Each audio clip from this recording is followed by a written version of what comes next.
14 суудлын арчилсанд 3 суудлын одоо Монгол Ардын хувьсгалт намд өгсөн. Тийм учраас одоо энэ их итгэлийг үзүүлсэн нийт сэлэнгчүүдтэй бас давхар талархлаа илэрхийлмээр байна. Тэгээд бас энэ их хурлаас сая төр завсарлага аваад явуулсан ажилтай холбогдуулаад би бас сэлэнгийн бүх өрхүүдэд ил захидал оруулсан байна. Энэ ил захидлаар ямар саналыг авахыг зорьсон бэ гэхээр тухайн сум орон нутагт одоо жишээ нь ажиллаж амьдарч байгаа иргэдийн хувьд бол сум орон нутагта юу хийж хэрэгжүүлэхийг бол тэр нэг ганц нэг дарга зэрэг байдаг юм уу, аль эсвэл надаас илүү сайн мэдж байгаа шүү дээ. Тийм учраас айд өрх болгоноос нь саналыг авъя.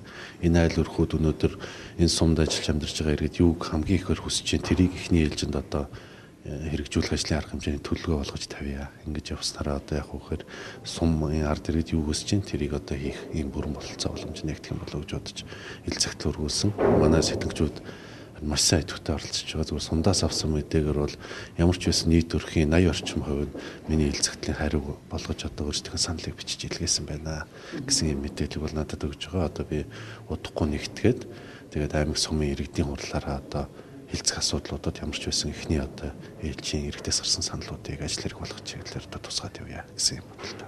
Орон нутгийн сонгуулиар ерөөдөө бас хил амгарсан нь ер нь ямар хандлагатай юм дөө.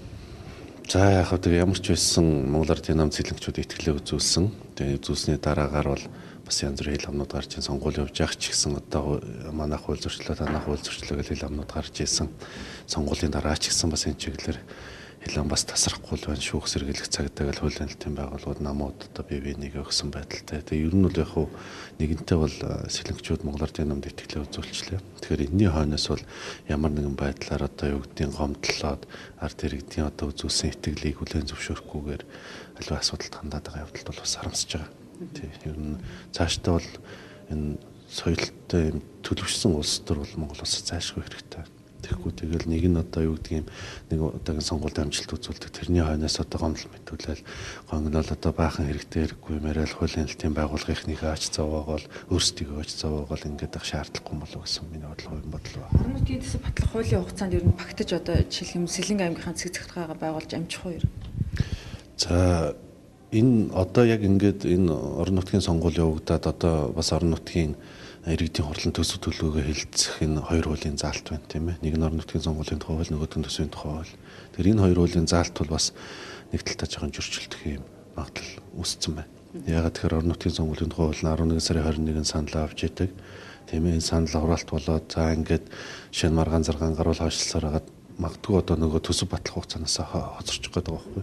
Тэгтэл одоо эх оны төсвийг хуучин хурал нь батлана гэдэг чинь хамгийн утгагүй асуудал. Тийм учраас зайлшгүй одоо шинэ хурлаараа эх оныхоо төсвийг батлах хэрэгтэй байхгүй. Тэгэхээр одоо шинэ манай аймгийн хурал гэхэд л 12 сарын 3-нд одоо иргэдийн хурлынхаа тэргүүлэгчдээс зарлж байна л да. Тэгтэл төсвийн тухай хуулиараа 12 сарын 5-нд аймаг 5-ны дотор төсөв баталсан байх хэрэгтэй.